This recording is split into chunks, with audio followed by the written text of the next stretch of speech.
सावन के महीने में कथा सुन रहे हो, आप शिव की भक्ति को जितना जितना जागृत करोगे ना, उतना उतना फल तुम्हारे जीवन में प्राप्त हो जाएगा। बारिश का समय चल रहा है। एक बेलपत्र आप अगर शंकर भगवान को रोज चढ़ाते हो, एक बेलपत्र शिव जी को रोज समर्पित करते हो, तो मन में एक संकल्प इस बारिश के मौसम में, इस सावन के महीने में एक संकल्प भी तुम्हारे भीतर आना चाहिए कि एक बेलपत्र अगर मैं शंकर भगवान को चढ़ाती हूं, मैं जिंदा हूं, तब तक तो देवादिदेव महादेव को बेलपत्र चढ़ाऊंगी, पर मेरे मरने के बाद मेरे बच्चों ने, मेरी बेटी ने, मेरे दामाद ने, मेरे बेटे ने, मेरी बहू ने, पोता पोती ने शंकर जी पे बेलपत्र नहीं चढ़ाई तो मरने से पहले ऐसा काम कर जाना, जैसे बीमा कर जाते हो तो बीमे की रकम तुम्हारे घर के लोगों को मिलती है, जमा तुम करते हो, रकम तुम्हारे परिवार वालों को मिलती है, उन परिवार वालों का भला कर जाते हो, उसी तरह एक भला अपना भी कर जाना और संसार सागर का भी कर जाना। मेरे मरने के बाद बेलपत्र कौन चढ़ाएगा, इसलिए एक बेलपत्र का पेड़ लगा कर जाना, उस पेड़ की बेलपत्र कोई भी तोड़कर महादेव को चढ़ाएगा, फल तुझे ही मिलेगा। एक बेलपत्र का वृक्ष तुम भी लगा कर जाओ, उस बेलपत्र के पत्ते को कोई तोड़ेगा, शंकर पर चढ़ाएगा, फल मुझे मिलेगा। उस बेलपत्र के पत्ते को कोई तोड़ेगा, शिव को समर्पित करेगा, उसका फल मुझे मिलेगा। मैं चली भी गई, वृक्ष तो रहेगा, पेड़ तो रहेगा। श्रेष्ठ कर्म कर देखिए।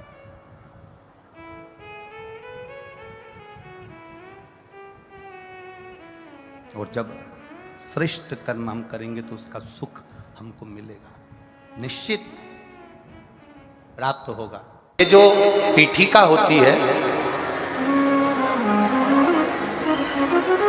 इस पीठिका में एक देखो, इसको इससे समझो। ये जो पीठिका है, ये पीठिका माता पार्वती जी का हस्त कमल है। इस पीठिका, ये भगवान शंकर का शिवलिंग हो गया। ऊपर से जो जलाधारी में से एक एक बूंद पानी नीचे टपकता है, वो भगवान शंकर की 5 बेटियां जया, विषहरा, श्यामली बारी, दौतली और देव। और इस पीठिका के सम्मुख में जहां से पानी नीचे गिरता है, जहां से ये जो भाग आगे जाके होता है, जहां से पानी नीचे गिरता है, इसके राइट में श्री गणेश जी, लेफ्ट में श्री कार्तिकेय जी, और मध्य में एक मोटी सी, प्रत्येक शंकर के शिवलिंग की जलाधारी में एक मोटी सी बीच में एक लाइन होती है, मोटी सी। वो स्थान अशोक सुंदरी का होता है। वो स्थान अशोक सुंदरी का होता है, उसको अशोक सुंदरी का स्थान।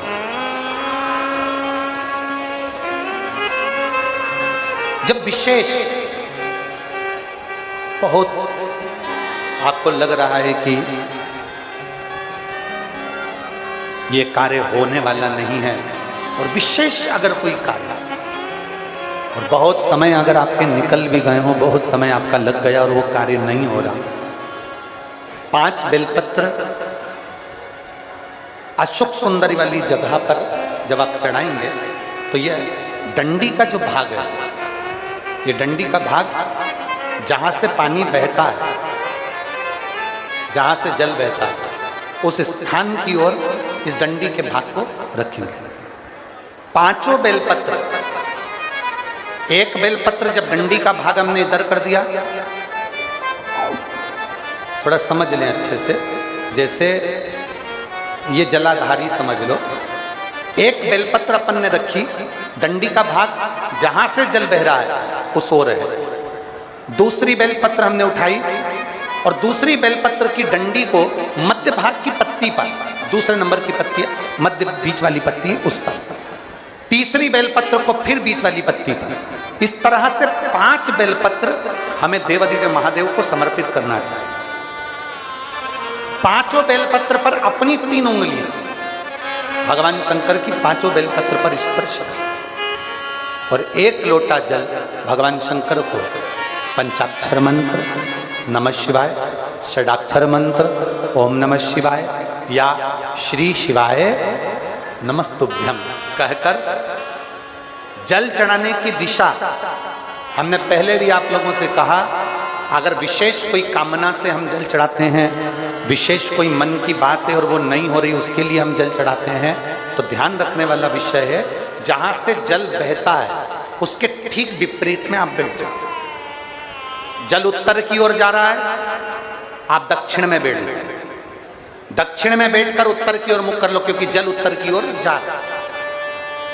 इधर जल जा रहा है तो आपका बैठना इधर होना चाहिए, इधर जल जा रहा है तो आपका बैठना हम जहां बैठे ऐसा होना चाहिए, इधर जल जा रहा है तो आप जैसे बैठे हो वैसा होना चाहिए। वहां बैठकर 5 बेलपत्र रखकर उंगली का स्पर्श कर कर पंचाक्षर मंत्र या षडाक्षर मंत्र या श्री शिवाय नमस्तुभ्यम बोलकर फिर जल की धार दोनों हाथ से देवादिदेव महादेव को अपने मन की कामना कर कर अशोक सुंदरी से अपने दिल की बात कहते हुए चढ़ाई। 2 या 2.5 महीना होगा और देवादिदेव महादेव आपका वो कार्य सफल करेगा। शिव को पाने के लिए बहुत कहीं कोई आडंबर, कोई दिखावा नहीं, केवल विश्वास, केवल भरोसा शिव को। पार्वती माता ने भगवान शंकर को पाने के लिए कुछ नहीं करा, केवल शंकर के पार्थिव शिवलिंग का पूजन करा। पार्थिव लिंग बनाना, पार्थिव शिवलिंग बनाकर उसका पूजन करना, आराधना करना सुख देता।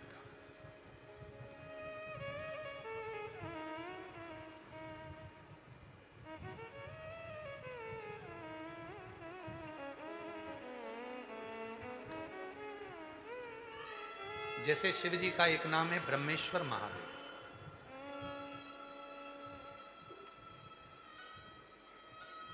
ये जो ब्रह्मेश्वर महादेव का जो नाम होता है, कई लोग कहते हैं हमारा बच्चा डिप्रेशन में पहुंच गया, हमारी पत्नी डिप्रेशन में है, हमारा पति डिप्रेशन में है, नींद की गोली खाना पड़ रही है, सुस्त सुस्त रहते हो, डिप्रेशन में चल रहे हो, टेंशन दिन रात दिमाग में चलता रहता है। वो चिंता को मिटाया कैसे जाए?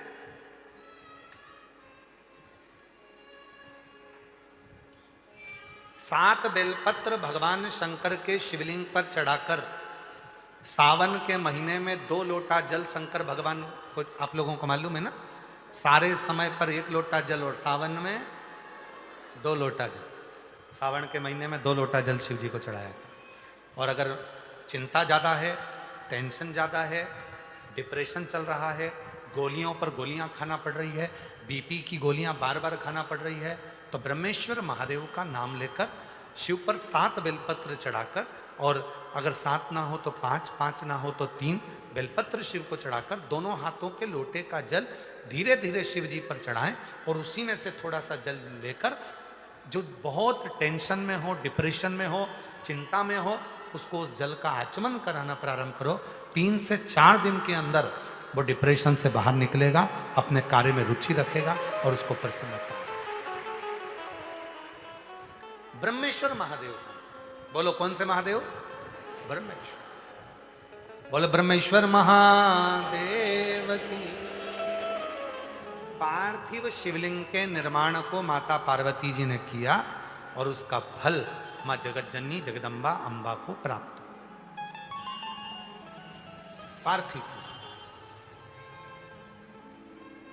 पार्थिव पूजन कभी भी खाली नहीं जाता, कभी खाली नहीं जाता। पार्थिव पूजन अगर किसी ने करी है तो खाली नहीं जाएगा। आप लोग 11 अगस्त को जो सावन की शिवरात्रि है, उस दिन जब आप शाम को 7 बजे पूजन करें, भले आपकी थाली में पूजन का सामान हो ना हो, केवल पार्थिव शिवलिंग बनाकर बैठ जाओ। जब हम जल चढ़ाएं, आप भी साथ में जल चढ़ाओ। धीरे धीरे बाबा को बस दिया लगाकर बैठ भी गए, कुछ भी नहीं है तो भी बेलपत्र पत्र चढ़ाकर अगर जल चढ़ाओगे साथ में, तो निश्चित है कि पार्थिव पूजन का फल तुमको प्राप्त जरूर है। किसी किसी के यहाँ आज भी सिंदूर नाक से भरा जाता है तो मांग के मध्य तक भरा जाता है। आज भी शिवजी ने जब मांग में सिंदूर दिया, वो सिंदूर नासिका पे आकर गिरा, नासिका।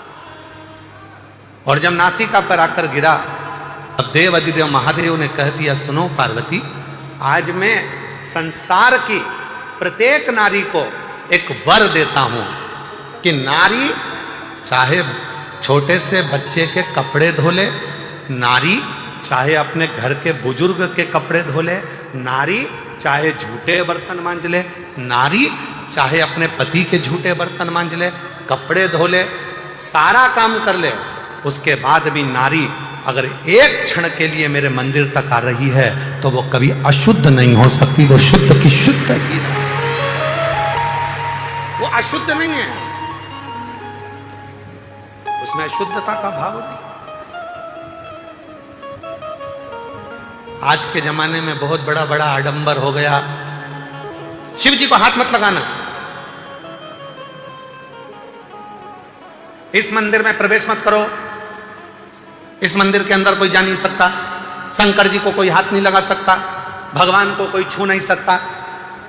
हे भाई, शिव पुराणों को अगर अच्छे से अध्ययन करो तो स्वयं देव अधिदेव महादेव कहते हैं, जब मेरे पास में मेरे भक्त आते हैं, उनको देखकर जो मेरे चेहरे पर प्रसन्नता आती है, वो मुझे फूल चढ़ाने से भी नहीं आ सकती, वो मुझे फूल चढ़ाने से। ये तो अब जब मंदिर हो सारे के सारे शंकर जी के मंदिर में भक्तों का जाना चालू हो गया, तो अब लोगों ने थोड़ा सा ये क्रम चालू कर दिया, शाम को भगवान का श्रृंगार हो जाता है, हम जल नहीं चढ़ाने देंगे, शाम को शिव जी को पानी मत चढ़ाना, शाम को शंकर जी को जल मत चढ़ाना। ये अब चालू हुआ। पहले तो मेरा भोला बाबा पेड़ के नीचे बैठा है, होटले पर बैठा है, दरवाजा भी नहीं है, मंदिर भी नहीं है, खुले आसमान में बैठा है, रात दिन सुबह शाम जब तेरी मर्जी पड़े तब तेरे बाप के पास आ, तब तेरे शिव के पास आ, जब तेरा मन हो। एक पूजन आपको बताई थी, एक उपाय आप लोगों को बताया था, रात्रि के 9 जम के बोलो 9:15 वाला। वो ऐसा शस्त्र है, अब कई लोग उसका विरोध भी करें, सीवर वाले बाबा तो हर कुछ बता देते हैं, रात को 9:15 पर शंकर जी को जल चढ़वा रहे हैं। हे भाई, पेट दुखेगा ना तो बच्चा अपने पापा और मम्मी से ही कहेगा, बच्चे को दर्द होगा तो वो अपने माँ बाप से कहेगा, दरवाजा बजाएगा, पापा मम्मा आई, दरवाजा बजा। ये संसार का मनुष्य का बाप देव अधिदेव महादेव है, जब इसको दुख आएगा तो कहां जाएगा, किससे कहे, किसको बोले।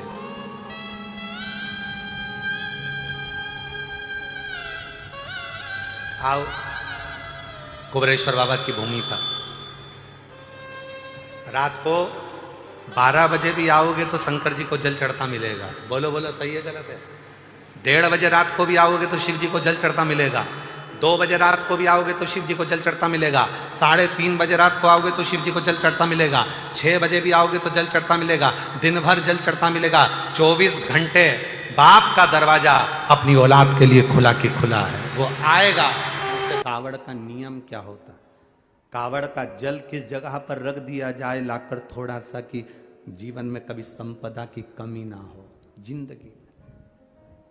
कावड़ का एक नियम होता है कि कावड़ को ये कंधे से ये कंधे पर रखना है तो सिर के ऊपर से कभी नहीं लिया जाता। कावड़ का एक नियम है। कावड़ को इस कंधे से इस कंधे पर लाना है तो सामने से लाया जाता है, पीछे से लाया जाता है, पर सिर पर से बार कर उसको वापिस नहीं लाते, सिर पर से बार कर।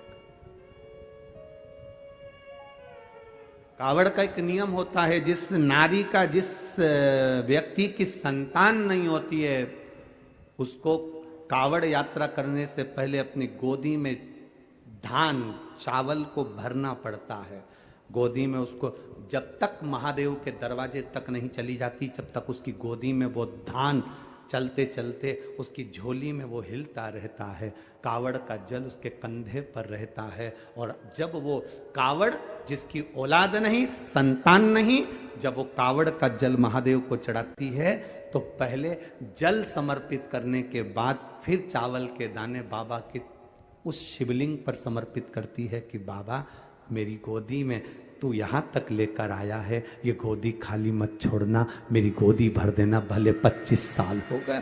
कावड़ यात्रा का नियम है, सिर पे से बार कर वापिस नहीं आती, सम्मुख से कावड़ निकल जाती। लंकाधिपति रावण को सुध पड़ी जब तुमरुका जी ने कहा जाओ लंकेश, अगर तुम चाहते हो कि शंकर के शरीर में गंध पहुंची है उस विष की गंध को समाप्त करना है तो तुम जाकर महादेव को जल अर्पित करो सावन के महीने में, उसी को हमारे यहां कावड़ कहा गया। अब विश्वास, भरोसा, दृढ़ता, शिव के प्रति जागृत कर कर चलते हैं। जब दो चीजों का स्मरण होना चाहिए, एक, अपने घर से निकलते समय दरवाजे के बाहर 2 स्वस्तिक बनाकर अवश्य आए, 2 स्वस्तिक बनाकर अवश्य आए। कावड़ियों का नियम होना चाहिए, घर से जब निकलें 2 स्वस्तिक दरवाजे पर बनाकर आना चाहिए। जिस समय आप कावड़ का जल चढ़ाकर वापिस घर की ओर जाएं तो वो 2 स्वस्तिक जो तुमने बनाए हैं उस पर कावड़ का जल छींटना अवश्य चाहिए। उस घर से लक्ष्मी कभी समाप्त नहीं होती, उसमें भरी रहती है। कावड़ियों का स्मरण में आना चाहिए। जब जल भरने जाओ तुम्हारे दरवाजे पर स्वस्तिक बना होना चाहिए।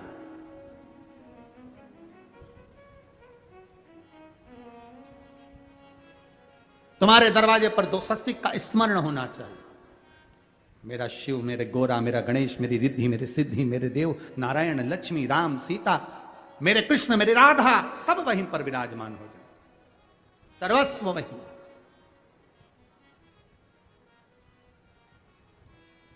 कावड़ियों को स्मरण होना चाहिए और कावड़ियों को इस बात का भी स्मरण रखना चाहिए कि अपनी कावड़ यात्रा, जैसे सीहोर में तो 10-11 किलोमीटर की है, सीहोर सीवन नदी से जल भरा और 11 किलोमीटर दूर बाबा कुबेर भंडारी को चढ़ाया। आप सुल्तानगंज से भर रहे हो, हरिद्वार से भर रहे हो, आप प्रयागराज से भर रहे हो, जहां से भी आप जल भर रहे हो या अपने नजदीक से भर रहे हो, जितनी दूर तक कावड़ लेकर जा रहे हो उतनी दूर तक तुम्हारे मुख से व्यर्थ की बात ना निकलते हुए भगवान का नाम निकलना चाहिए।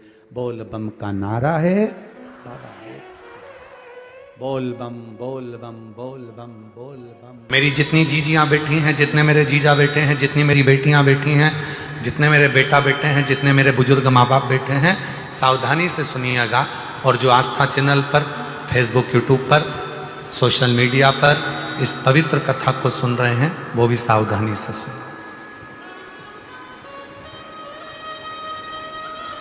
2 समय का किया गया भजन हमें नरक में नहीं पड़ने देता। एक, जिस समय पर अपने कुल में किसी को बच्चा हो रहा हो, बच्चा जन्म ले ले और उसकी नाल कटे, उस नाल कटने के समय पर जो भजन किया जाता है, नाल कटने के पहले, बच्चा जन्म लिया, नाल कटने के पहले जो भगवान का एक बार भी अगर नाम ले लिया तो समझ लेना कि जिंदगी में दूसरा जन्म नहीं हो सकता। भगवान का भजन। दूसरा, शिव महापुराण की कथा दूसरा समय देती है जो मां जगत जननी जगदम्बा पार्वती जी ने बताया। जिस समय पर संसार का मनुष्य अपने घर से जल लेकर, जैसे मां पार्वती जी नदी से जल भरकर, सरोवर से जल भरकर, बावड़ी से जल भरकर पार्थिव शिवलिंग का पूजन करने के लिए जाती थीं, जिस समय पर संसार का मनुष्य अपने घर से जल भरकर शंकर के मंदिर तक जाता है, जितनी देर उसके हाथ में कलश रखा रहता है पानी का, उतनी देर अगर उसके मुख से 2 बार भी शिव का नाम निकल जाता है तो फिर संसार में उसका जन्म नहीं होता, वो शिव का।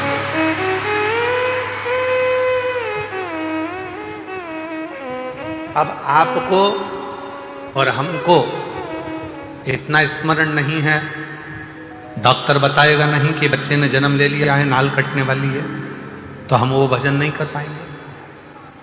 पर पानी का कलश तो हमारे हाथ में है, जल का लोटा तो हमारे हाथ में है। हम जब घर से निकले तब मुख से 2 बार, 5 बार, 10 बार श्री शिवाय नमस्तुभ्यं, श्री शिवाय नमस्तुभ्यं, श्री शिवाय नमस्तुभ्यं, श्री शिवाय नमस्तुभ्यं, श्री शिवाय नमस्तुभ्यं, श्री शिवाय नमस्तुभ्यं। हम कम से कम 2 बार, 5 बार, 3 बार, 4 बार, 1 बार शिव का नाम तो ले सकते। और हमने मुख से जल चढ़ाने के पहले जो नाम लिया, वही हमारे भीतर की तरंग उस जल में जाती है, शिव को चढ़ती है और शिव हमारा कल्याण करना प्रारंभ कर देते हैं।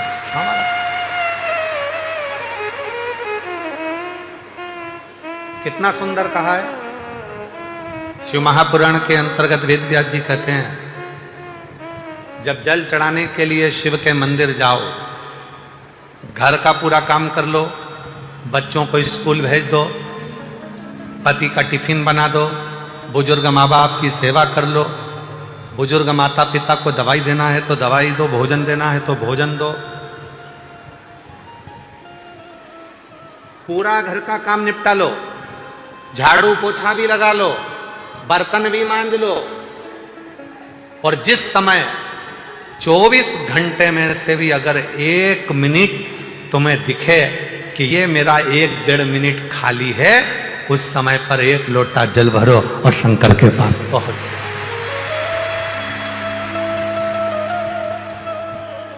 झगड़ा कर नहीं, बच्चे रो रहे हैं और तुम शिव जी के मंदिर में बैठे हो, शिव स्वीकार नहीं करे। पति आवाज लगा रहा है कोई काम के लिए और तुम शंकर के मंदिर में बैठे हो, स्वीकार नहीं।